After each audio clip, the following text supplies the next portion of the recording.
Hey, noble ones. Today we're checking out History Hit again, but this time we are in the medieval period, my friend, and let me tell you, I came prepared.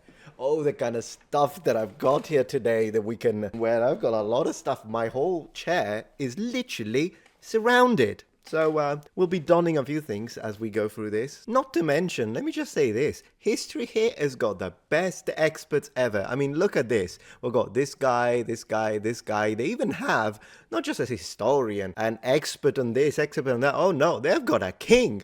Look at this. They've got Henry VIII. They've got Henry VIII and a dinosaur, apparently. Alexander the Great. What on earth is going on? What I'm really concerned about is, can you fit these like this, but on top of a helmet?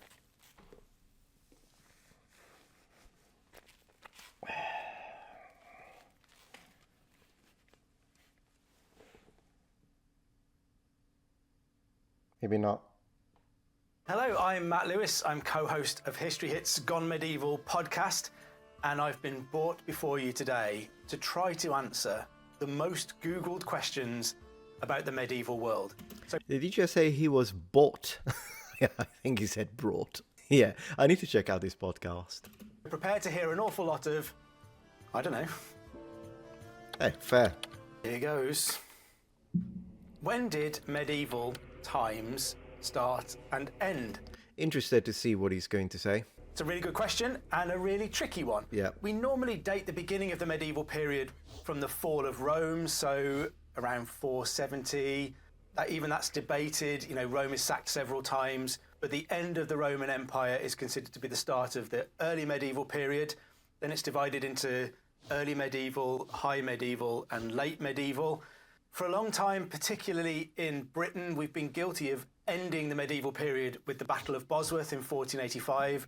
I see. Yeah, I was probably going to say that that's because a little arbitrary. One defeat in one battle is a hard cut to the end of a whole period with the beginning of the Tudors. In truth, it all bleeds a little bit further across that. There's not really a hard end to it.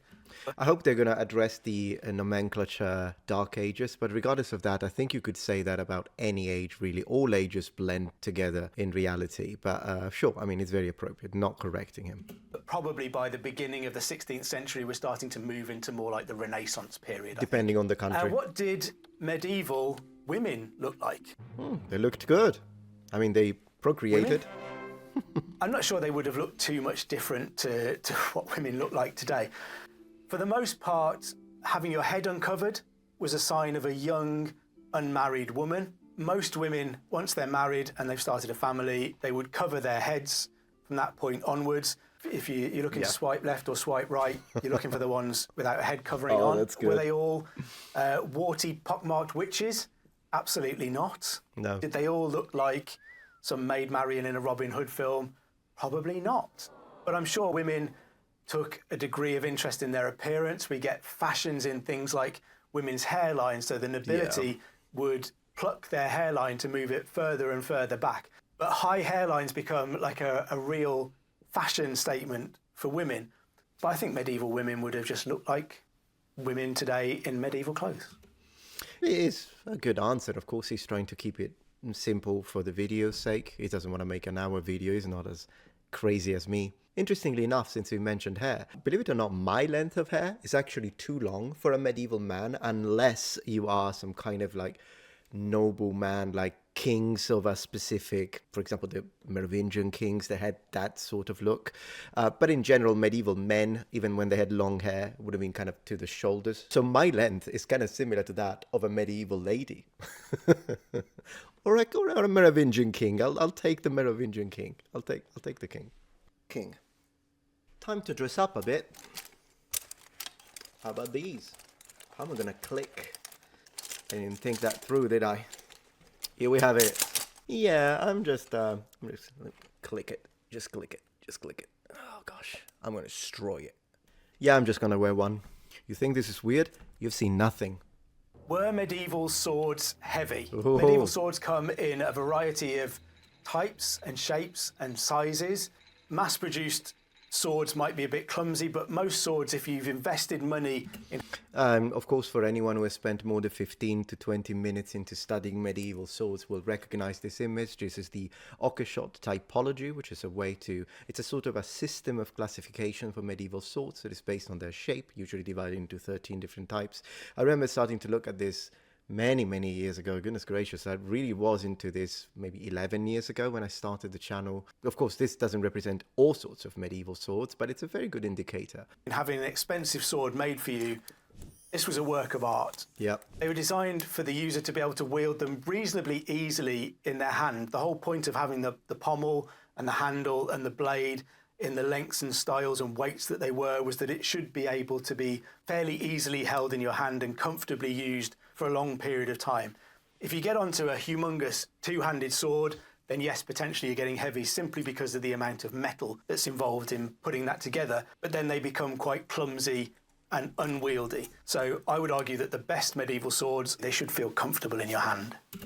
Okay, so a little bit of a short point, I suppose, but a lot to say about it. So let me just add a couple of things. I believe exploring the roots of the question is interesting when talking about heft and medieval weapons in general, particularly swords, is because the question usually comes from media, movies, pop culture, video games. No matter what sort of exposure we've had to whatever it looked like a medieval sword, we've all been brought up with this idea of, well, a medieval sword must be really heavy. And that's simply not true. Of course, there were all sorts of different types of swords, but when you look into a one-handed sword, it's very light, and the average can weigh between 1 to 1.5 kilograms.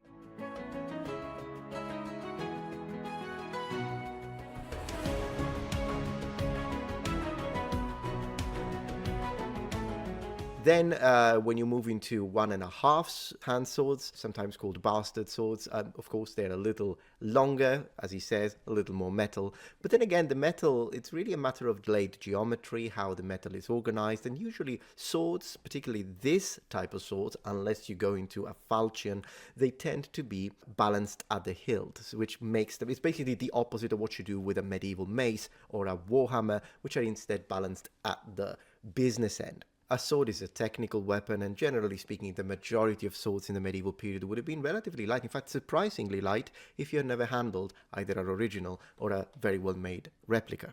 Now, all of that is impressive, but in order to avoid information overload, I would like to take a moment to tell you that this video has been made in collaboration with NordVPN. A VPN, as you probably already know, is a virtual private network, but what you may not know is that NordVPN's mission is to try and make the internet a safer and better place, like it was meant to be.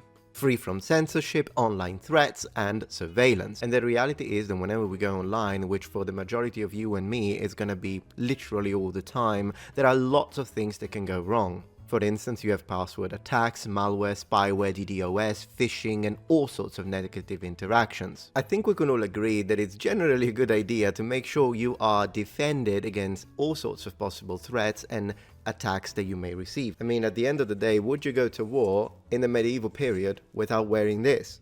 Now, most online VPN providers offer a online threat protection feature. However, it's just a simple DNS feature. Now, when it comes to NordVPN instead, you have what is called Threat Protection Pro, which offers advanced protection from malware, phishing, scams, and other online threats. An extra bonus feature that I like a lot when it comes to NordVPN is the fact that as someone who moves countries a lot, like used to live in Italy, moved to Japan, moved to the UK, moved to America, it's great to be able to always access all sorts of content that are location based simply by changing my location through the VPN. And that's not only great when it comes to personal entertainment, which could be films, movies, but also for my job because I can access articles that otherwise I wouldn't have access to. Okay, so what are you waiting for? Get the NordVPN exclusive deal plus 4 months extra. Go to nordvpn.com/Metatron or click the link in the description. And massive thanks to NordVPN for sponsoring this video.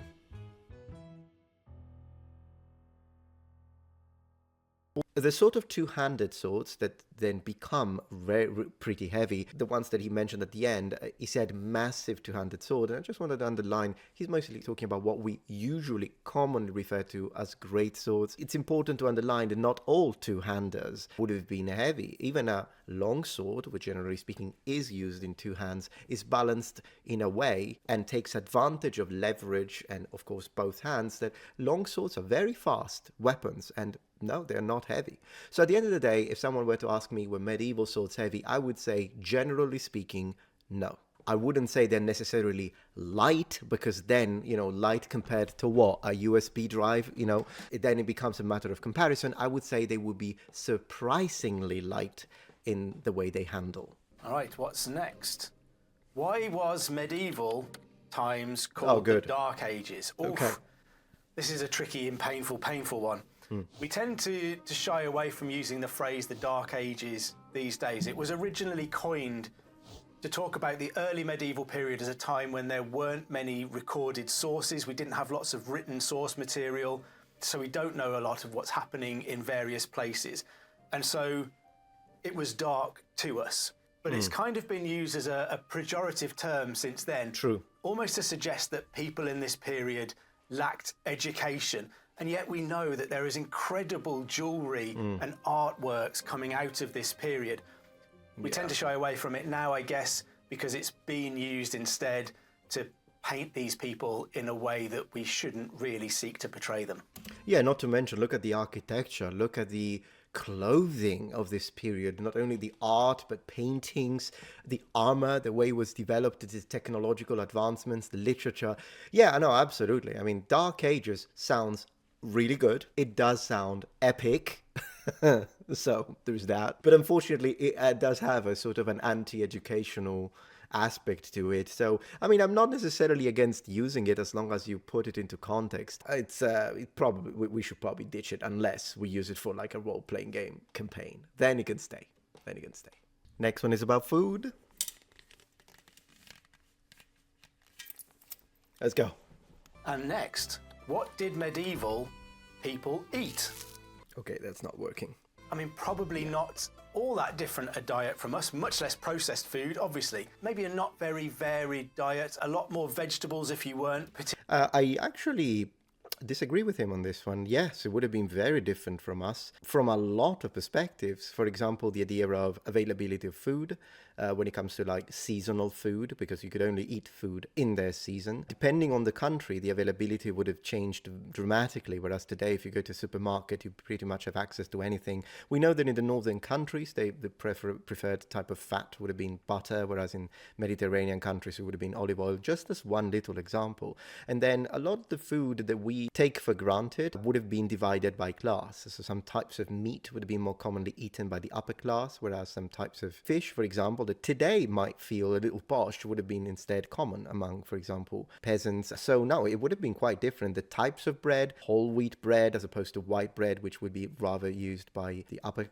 echelon of society. And still on that note of things being quite different, when I say whole grain bread, well, you have to imagine that whole grain bread in the medieval period would have been actually quite different to whole grain bread today. Modernly speaking, there aren't that many advantages to eating whole grain as opposed to white bread. And that is because at the end of the day, we always focus on trying to make sure that these breads and flours have a high shelf life. And so they're packed with preservatives. Whereas in the medieval period, I mean, it's no preservatives. Everything would have lasted less. Bread might have got moldier more quickly. But at least in that case, eating that whole grain bread, even though it's not as good for you as people make it sound to be, at least they would have not had the preservatives that we put in. Yeah, the food would have been different. And also this image is not his fault, of course, this is the editor, but this image is extremely anachronistic because we've got tomatoes, which were not a thing until the discovery of America and Christopher Columbus. So Cristoforo Colombo going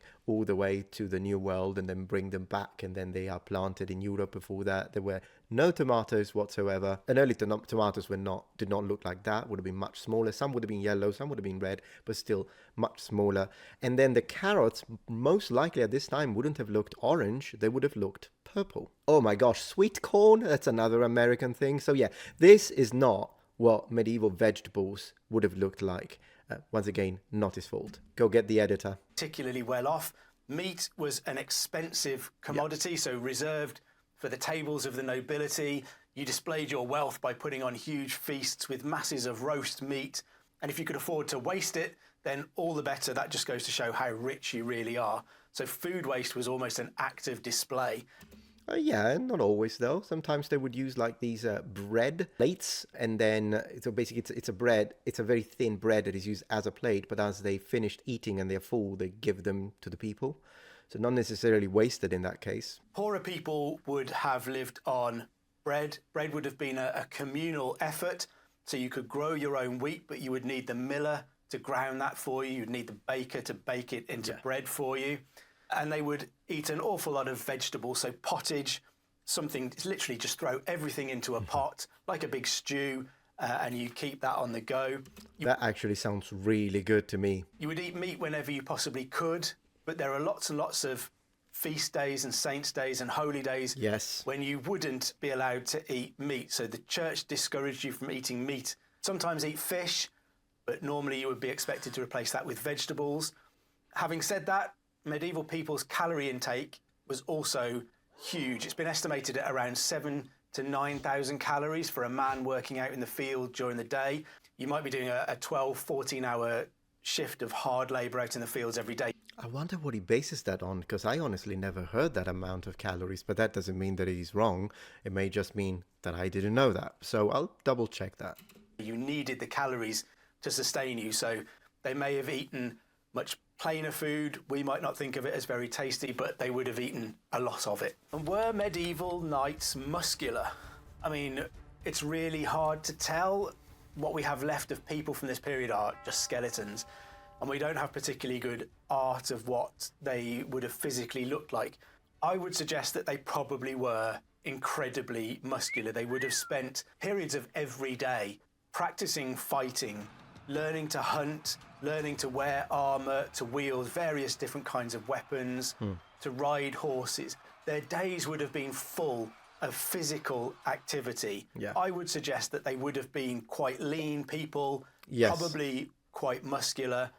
And so, a bunch of medieval knights would probably look something like the Avengers to us today. No, I disagree on that part. So I appreciate that he said lean. I mean, look at this guy. It's, I think that can create a little bit of a incoherent expectation in the sense that don't imagine medieval knights looking like modern bodybuilders. That's just not realistic. You may have had the occasion of really big guy. They are in fact mentioned in the sources, but or in iconography sometimes we see, but in general I think a leaner physique, muscular for sure, like people that if you touch their arms or if you touch their shoulders you'd be like, oh, this guy's like a rock. That type of stuff, yes. I don't think we should imagine like really big arms or very massive guys, like extremely muscular in the bodybuilder sense. I don't think it would connect not only with, of course, the lack of all sorts of steroids that they didn't have. You should probably compare them with an athlete is a good example, I think, or maybe a bodybuilder that is natural. But in general, I would say some sort of athletes. So a body that you can tell, like this guy is physical. Probably not like massive, because maybe more like a power lifter, something like that. That sort of body, because bodybuilders, when they get really strong, so the Avengers or some Hollywood actors that want to get those really big muscles, they specifically train for it. Their whole routine, their diet, sometimes unfortunately substances, oil, all that stuff is added with that specific intent. But a medieval knight would have the intent of getting better at whatever he's doing, whether it be fighting, jousting, using swords, wrestling. That would be there. So yes, naturally, the muscles will develop accordingly. It's not an aesthetic aspect. But since we mentioned medieval knights, I'm going to wear my brigandine armor now. Let's go. There it is. Look at this beauty. It's all steel plates based on a real example from the Leeds Museum, but from Italy. The original is Italian, and it's hand-spun silk velvet with 2,000 brass rivets.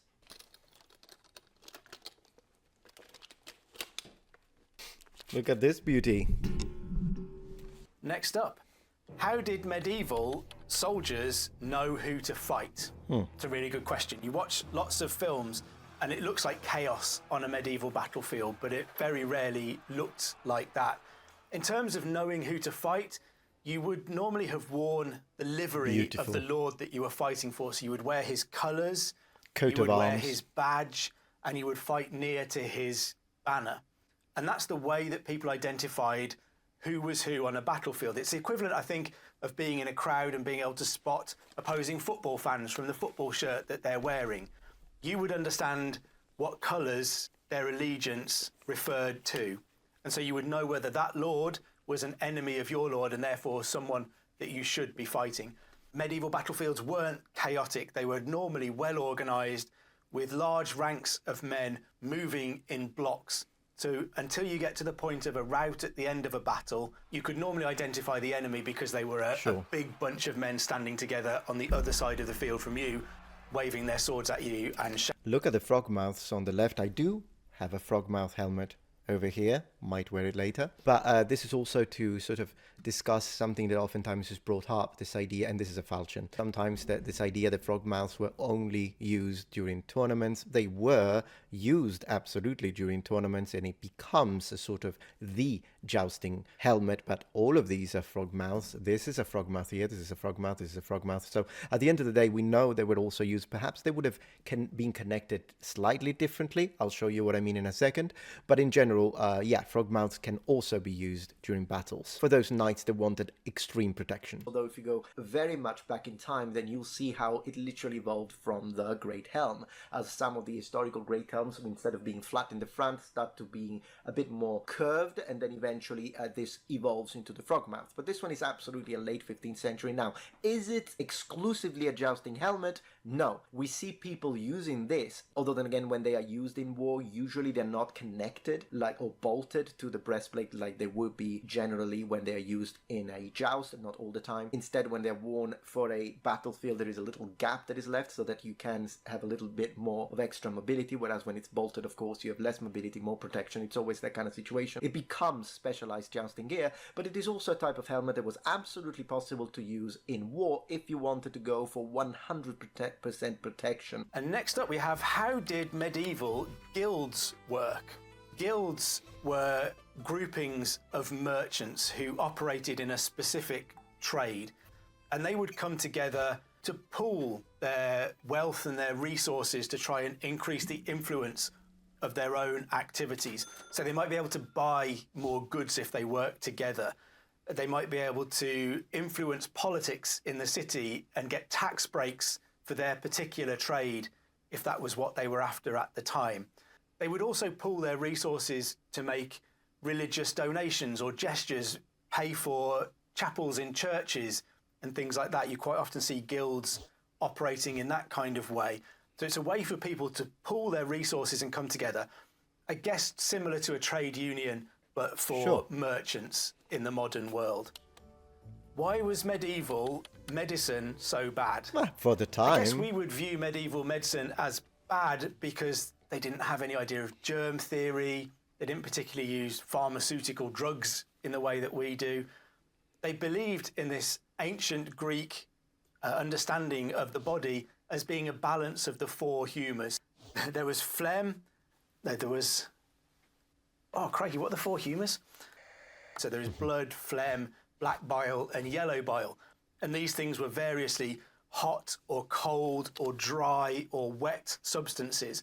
If you were ill, it was because one of those four was out of balance. You had too much black bile or not enough phlegm in your system. You might be bled to reduce the amount of blood in your system so that you could even out all of those four things. And they understood wellness as a balance of things in the body. And they did have medical treatments and drugs. They would use herbs and things from the garden to treat certain ailments. They may not have been as hugely effective as going down the supermarket and buying some paracetamol today, but they did know how to deal with odd ailments that could be treated with herbs and medicine in that way.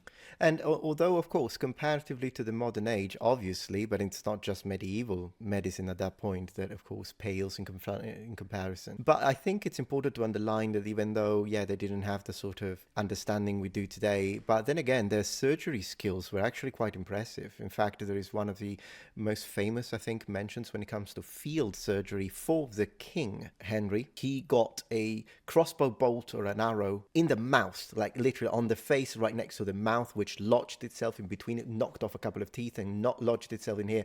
And the field surgeon actually made a tool specifically to be able to extract the bolt, and it worked, saved his life. That's why he had a scar, and we always see him on the side in all his paintings, because he wanted to not show the other side. Were medieval peasants happy? I mean, this is Depends. a really, really tricky one to answer. I guess I'm probably going to have to go for a general I don't know.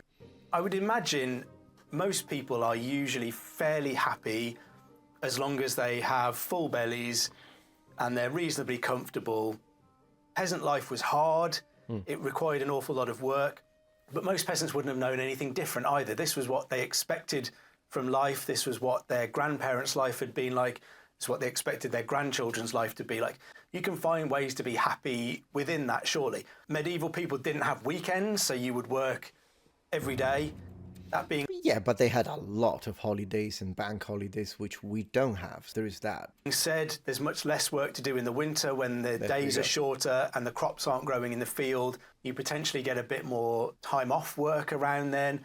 The 12 days of Christmas would have been 12 days of holiday from work when you're expected to just celebrate. Happy is a really subjective thing. It's hard to measure. How many people in the world are happy today? I don't know. Well, but then again, population content can be measured, and there were some peasant revolts in the medieval period, which kind of are a good indicator that people weren't that happy. But at the end of the day, I think it would vary nation to nation, it would vary period to period, but most importantly, would vary ruler by ruler. And clearly, situation of war, situation of famine will strongly influence people's perception of their current situation and therefore their content, and also the way rulers would help, not help, tax them more or less, the levies. There is a lot. So it is a very wide and very broad question that perhaps might require dedicated videos rather. No, I think it would have been fairly similar in the medieval world. You have happy days and you have sad days. I'm getting hot. I'm going to remove the brigandine for now. Ah, nice. Done. I brought a buckler though. Were medieval soldiers paid? There we go. Kind of depends what kind of soldier you were. If you lived on a bit of land from which your lord required you to give him military service in return for having that land, then you may well not get paid during that military service. It may be restricted to a certain number of days a year that you were required to go and serve him in the army, but your payment was having a home to live in instead.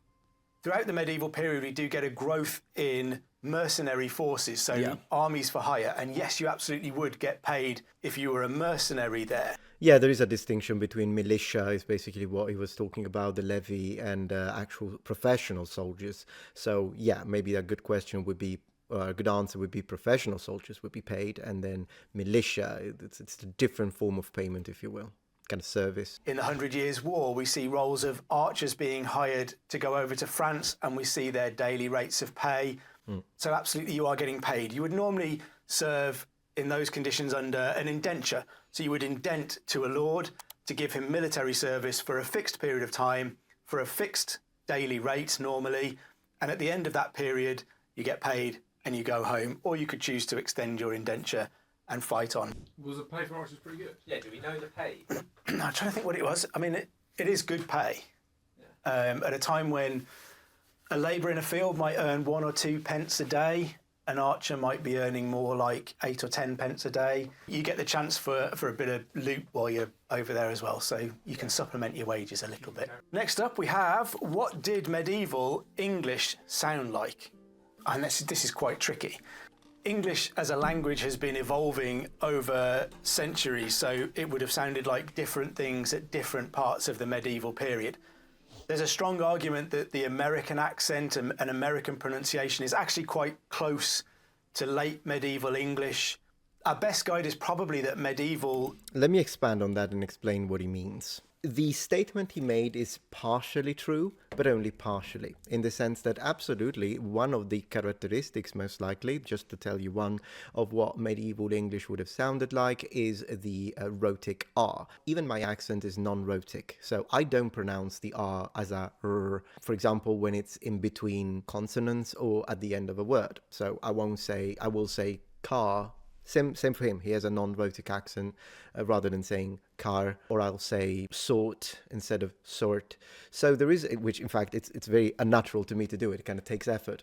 That wasn't a thing in the medieval period. So from that point of view, I would say, yes, sure. I mean, American accents usually do, although then again, an accent from Boston doesn't, is also non-rhotic. So it really depends on, are we talking about general American? Because then again, and also we do find accents in England that are rhotic. For instance, the typical Bristolian accent of, I want to say, a bit more like the countryside, which is why sometimes they're called like pirates, a little bit, that kind of yar accent. But once again, of course, you shouldn't now imagine that a medieval knight sounds like someone from, I want to say, Alabama, or a New Yorker. So maybe keeping in mind some sort of like a general American, I suppose, but probably of early American colonizers, early American colonies rather than modern day. Because again, you have that sort of intonation in California, which again wouldn't be a thing in the medieval period. Not to mention that if we go very far back in the medieval period and we go pre-GVS, so Great Vowel Shift, then no, nothing really sounds like it, because imagine a word such as knight, like a knight in armor. Before the I was pronounced I, it was actually pronounced A. So they would have said Nate. And interestingly enough, then a Scottish accent would be more conservative when it comes to that intermediate level of GVS. And if you go even further back, then it would have been pronounced like a long E. So neat or knecht, if you really want to say it probably period accurate way. So at that point, it's going to sound more like German. So yeah, it really depends. I mean, you can't really say one statement and say, oh yeah, it just sounded like England or sounded like America. No, we would have to like literally sit down, choose a period, specific moment within the evolutionary process. It would sound a lot like a mix, maybe. It's a good way to put it. Some aspects that an American accent, maybe a general American accent, is quite conservative. If you look at, for example, northern accents in England, particularly in the northeast, sometimes they have a conservative feature when it comes to the pronunciation of long vowels. So something that, with an accent like mine, I would say Facebook, but someone maybe in some areas of England will say Facebook. So rather than face, they say face. That's kind of how some older English accents sounded like. So it really is a case by case. Not to mention that, for example, in Shakespeare, words such as moon and blood rhymed. So most likely they were pronounced morn and blood. So at that point, blood is how they say it up in the north of England. So yeah, it's very case by case. It's a long, deep discussion. Written literature in the vernacular tends to be written phonetically, so it's written down as you'd say it. So if you want to know what it sounds like, I would suggest go and find a paragraph of high medieval English vernacular writing and just read it as it appears on the screen. Try and pronounce it exactly as it's said. Kind of difficult to do. Seethin the siege and the assault, what ceased at Troy, the boar Britain and Brent, to Brondes and Askes. The tulk that the trames of treason there wrote, what's tried for Typical American man. I feel like I'm in California. Los Angeles. his treachery, the truest on earth. Old English, so Anglo-Saxon, early medieval, we probably wouldn't be able to understand at all today. I had a problem understanding that one, to be honest. As we move through the medieval period and English gets more similar to the English that we speak today, I guess there'll be points when it's equivalent of having some GCSE French and going to France and trying to understand conversations. You pick up bits and pieces and you might be able to get the gist of what's going on, but there would still be odd words that we don't use anymore, and there would be pronunciations that sound really, really odd to our ear, I think. So English sounds different at different times and in different places. As the medieval period goes on, we would have understood more of it than we would have at the beginning. Why was medieval art so bad? Oh, that's Wow. nonsense. That's nonsense. Medieval art is... Yeah, let me answer it, because you never saw any. I mean, we're hard on medieval people here. The medieval doctors are awful and the medieval artists are terrible. I think if you look at some of the illuminated manuscripts that are produced in it's gorgeous. monasteries, even in the early medieval period, I would argue they are absolutely stunning pieces of art I agree. that have lasted 1,500 years and still look absolutely beautiful. I think perhaps this question is thinking about why isn't it Proportions. portrait imagery like we would expect to see today, as we see emerging in the early modern period. So quite often they are manuscript images of generic people in the field doing generic jobs. And some of that can look really, really good. Some of it is marginal doodles, and that's as good as the artist is. I'm a terrible artist. I can't draw for love nor money. If I draw you a stick man, you'd ask me what it was. I think the medieval period kind of lacks this obsession with self. We don't really have concern about authorship of books or ownership of manuscripts, and people were less concerned with their names and their faces being remembered for all time. So there was much less of a concern with painting someone sat in front of you exactly as they appeared, and more concern with getting across images. So you would produce an image that looked like a countryside scene, and it wasn't meant to represent a single person because there wasn't that obsession with individuality that exists today. So I don't know that it's bad. I think maybe that's unfair, some of it. Unless it's a king or a prince or a noble, then they would be pretty obsessed. Is absolutely stunning. Or a pope. And next we have, what did medieval beer taste like? Interesting. I mean, I guess it would taste like beer. There are lots of Ale. places that claim the recipe hasn't changed all that much in centuries. I guess beer would have been much more prevalent during the medieval period. In England, we probably had more ale rather than beer. Beer is a continental way of producing that alcohol. And you would have kind of your small ale, small beer, which would be much more watered down, much more for everyday drinking. And then you would... They considered it as food. At least in the early medieval period, in the high Middle Ages, they considered it as food. have the stronger stuff that was maybe reserved for the evening after a hard day or for a party. Making beer was a way of cleaning water. They did drink water during the medieval period. It's another myth that people didn't drink water during the medieval period. But you couldn't always be certain about what was a clean source of water. You couldn't turn a tap on and know that some water company has been responsible for making sure that that's safe for you to drink. And the process of making beer has the effect of killing germs that are within the water. So the medieval mind wouldn't have understood why that happened, but nevertheless, you could drink beer that was made with unpure water that you couldn't drink itself. It's entirely possible that fairly young children were drinking beer during this period. And were medieval hospitals clean?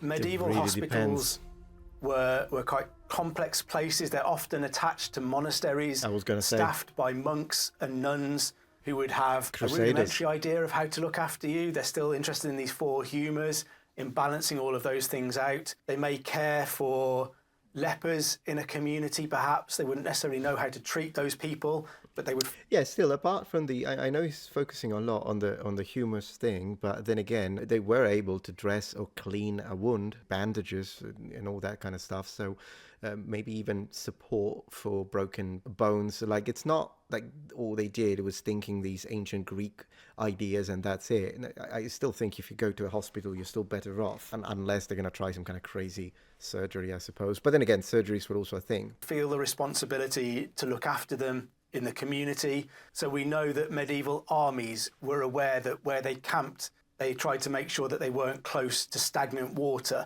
and that their waste was away from the people because it was so easy to introduce disease. So Yeah, and that's something the ancient Romans understood well too. there was an understanding that noxious smells and vapours could lead to disease. And so there would be a degree of cleanliness in hospitals, but I doubt they were scrubbing everything to the extent that we would expect people to do today. So maybe if you break your arm, don't go to a medieval hospital. I would still go, to be honest. I would still go. So that might be a small item of disagreement between me and the professor. Why was medieval torture so cruel? Well, Again, we might be being a bit mean here. We're calling it cruel. They'd probably argue they were just good at it. I don't know that medieval times was as full of torture as we sometimes think it was. The use of things like the rack and methods of extracting confessions from people is actually more of an early modern thing, comes after the medieval period. Undoubtedly, there were cruel and harsh punishments. There was this idea of kind of restorative justice, so a thief might have a hand cut off. If you committed certain crimes, you could be branded with a letter so that everybody would know that you had committed that crime. Justice... A bit similar, kind of a harsher, more brutal way of a criminal record, if you will. But yeah, no, I would definitely consider them cruel, though. Yeah, torture, yeah, it's cruel. Was much more of a community issue. So it was actually quite rare for the state to get involved in torturing someone in order to extract a confession or anything like that. If we're talking about why were they able to be so cruel, I mean, who cares about human rights in the medieval period? No one is telling the king that he can't inflict some pain on somebody because it's against their human rights. There was simply no mechanism for people to protest against that kind of thing. So we know, for example, blinding is a big political form of torture in the medieval period. And we know Henry I allowed a hostage exchange between some people that were in dispute, and the one side blinded the son of the other family who they had as a hostage. And Henry I allowed that first family to take 2 daughters from the second family and not only blind them, but also cut their noses off.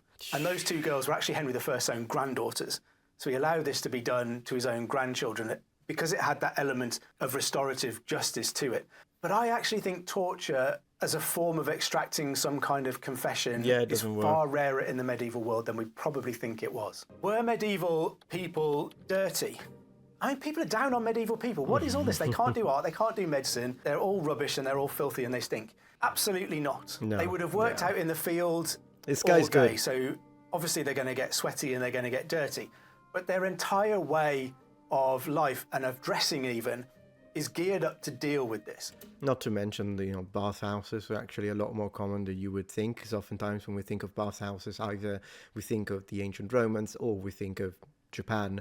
But in reality, bathhouses were actually quite common in the medieval period too. There were several located in many major cities. And even if you were living in a rural area or a small town or village, you could always go down the river and, wash yourself. And it was absolutely done. I mean, humans are humans, and it's not nice for the majority of people to stink and be around people that stink. So you'll probably have the odd person that doesn't wash, but that happens everywhere. Medieval people wore an underlayer of linen garments, and linen was there to absorb the sweat and the smell. And that was the layer that you would change every day or as regularly as you needed to. Your outer clothes then would never touch the sweat. They would never become smelly. Medieval people were almost certainly dirty while they're out working in the field because they had hard manual jobs to do, but they knew how to keep themselves clean, they knew how to wash that dirt off, and they knew how to make sure they didn't stink of sweat at the end of a busy day too. Absolutely. People need to not be down on medieval people like I this. agree, mate. How did medieval sewers work? Oh, gosh.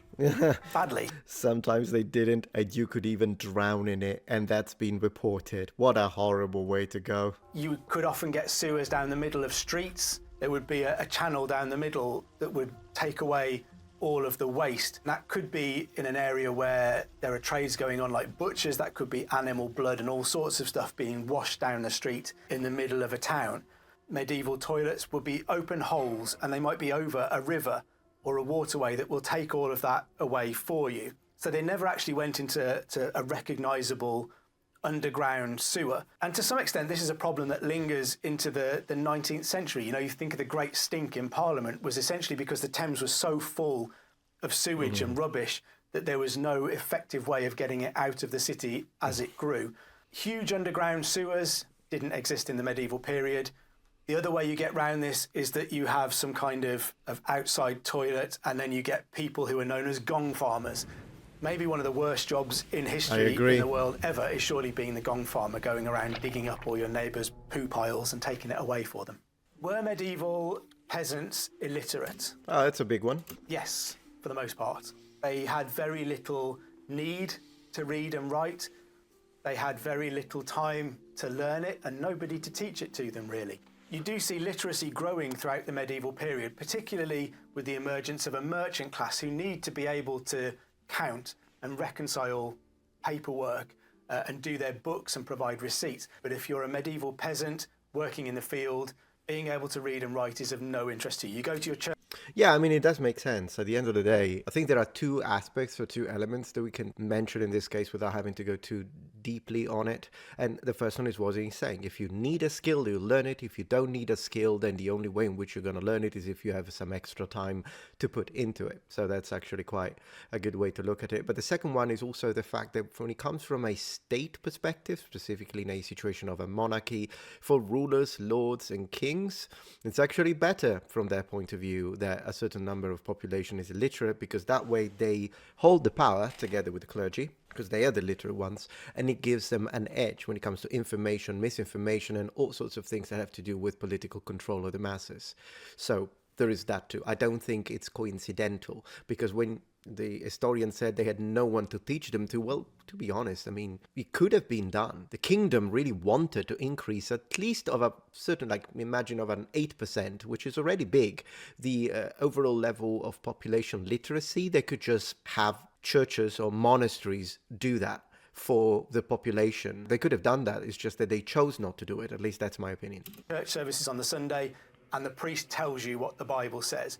So you don't need to be able to read the Bible. And indeed, there was a huge argument that medieval peasants shouldn't be allowed to read the Bible. It shouldn't be in English. It should be in Latin. And so you hear from the priest what it is.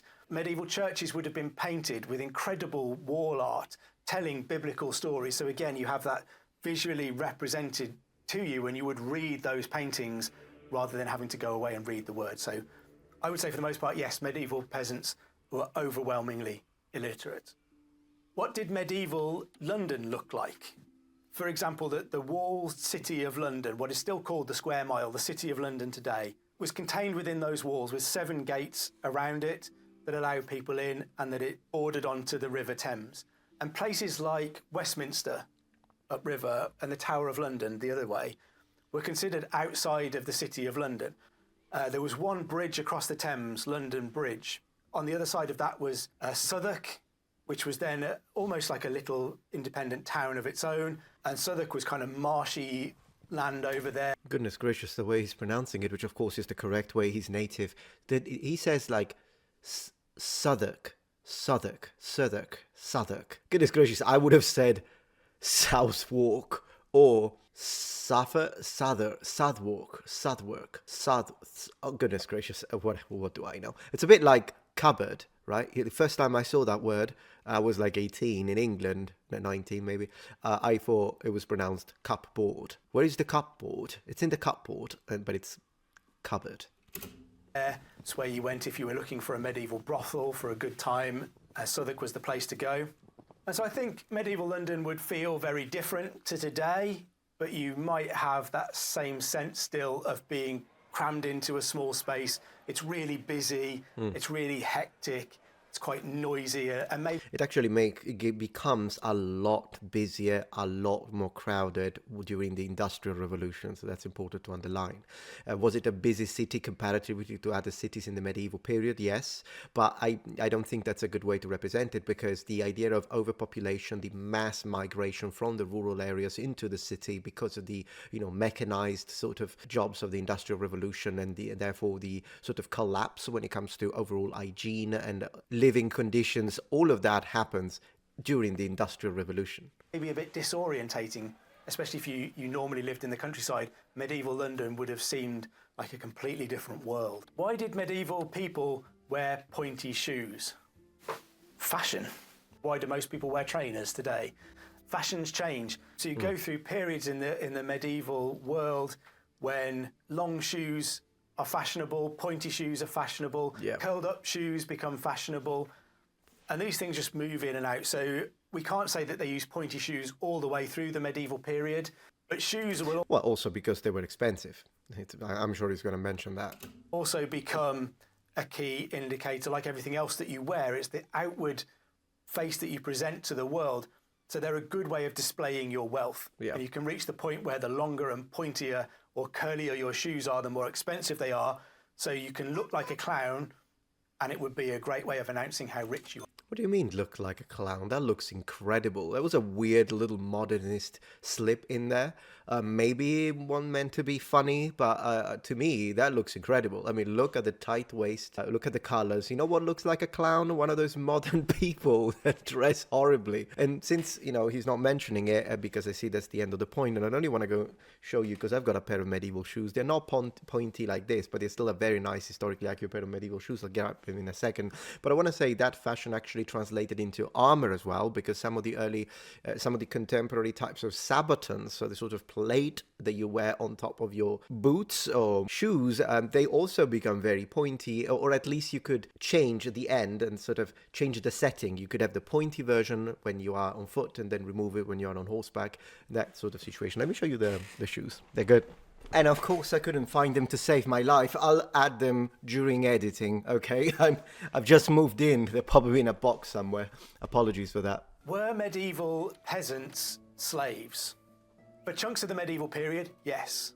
So in Anglo-Saxon England, probably the majority of peasants were in a form of slavery, or at least something close to indentured service. You had a piece of land, the Lord gave it to you, and he would expect you to work that land. You grew your own food on that land, but you would also have to go and work on his land in his fields to bring in his crops as part of that deal, and you wouldn't get paid for doing that.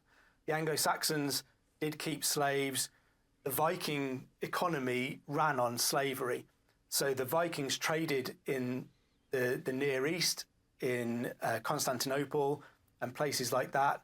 What they took east to trade for money, for beads, for goods, what they took east was slaves, because that was the most valuable commodity in that part of the world. And so lots of their raids in Britain during this period are about collecting slaves and transporting them down into the Near East.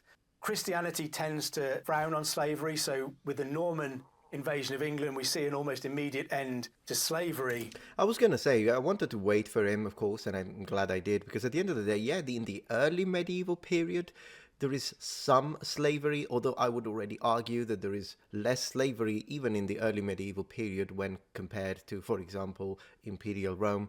But regardless, absolutely during the rest of the medieval period, the Middle Ages, whether it be high medieval, whether it be late medieval, so the majority of the medieval period, slavery isn't really a thing anymore that much, at least in the Christian world. It is, but not as much, and peasants are then becoming contract workers, and they do get paid. Yes, and they can make a profit on this if they have a surplus of production. Of course, they get taxed to death, but don't we? As such, in England, with the Christianization of the Vikings, we see the slave trade dying out amongst them. But you still have a long period in which there are many ways to be a medieval peasant. You can be a fairly wealthy peasant, and the distinction really is between free men and unfree men. If you're free, you can buy a piece of land wherever you want and you can move around, you can better yourself.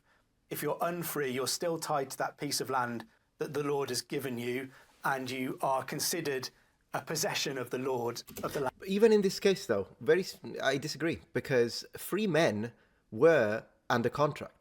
So the description is doing the fact that, well, you're connected to the land and the land belongs to the Lord. Yeah, all of that happens with free men. The moment you are free to enter into contract with the Lord, but you're not free to leave the contract at your will.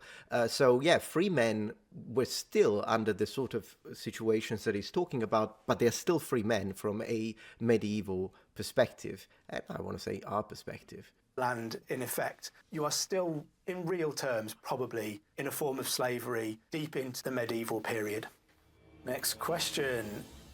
Why were medieval times so brutal? I mean, I guess because it's populated by human beings and we're a pretty terrible species. I guess we can think about things like punishments. Corporal punishment still existed during this period. Capital punishment still existed during this period. They still exist today, mate. It's a time when things like branding and mutilation were used as forms of punishment, and today we consider that brutal, but it's a fairly new phenomenon to consider that to be brutal.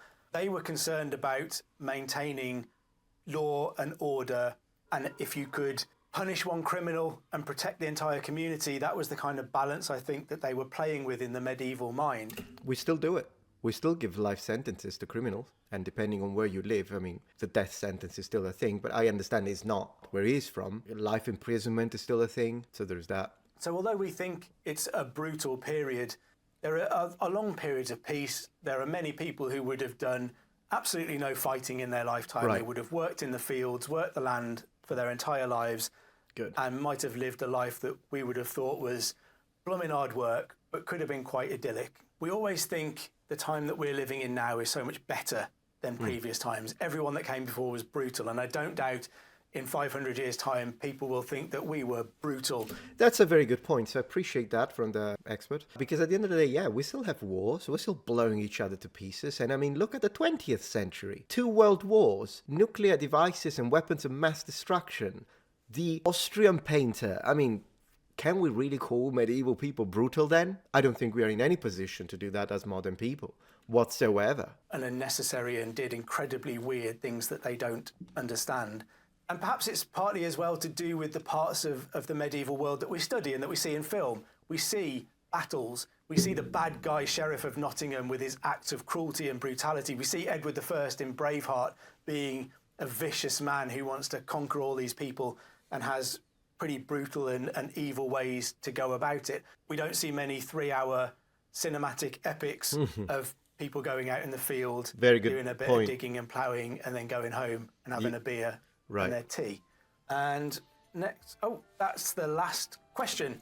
Tea in the medieval period. Tea in the High Middle Ages would be a little anachronistic. So that's all of the most Googled questions about the medieval world. Hopefully I've found some reasonable answers to that. I didn't go for too many I don't knows.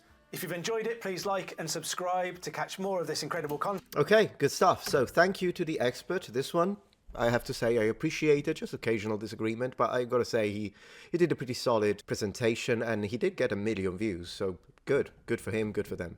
All right, so next one, what we got? What do we know about ancient Rome? Well, that could be an interesting one to check out together. And if there is any that you want me to watch, don't leave the link in the comments, because your comment might get blocked by the system. That's just how it works. But maybe just give me the title. Tell me, hey, can you react to this episode by History Hit or Wired, whatever you like, Expert, Insider, whatever you want, and I absolutely will. Thank you so much for watching, number ones, and remember, the Metatron has spread his wings.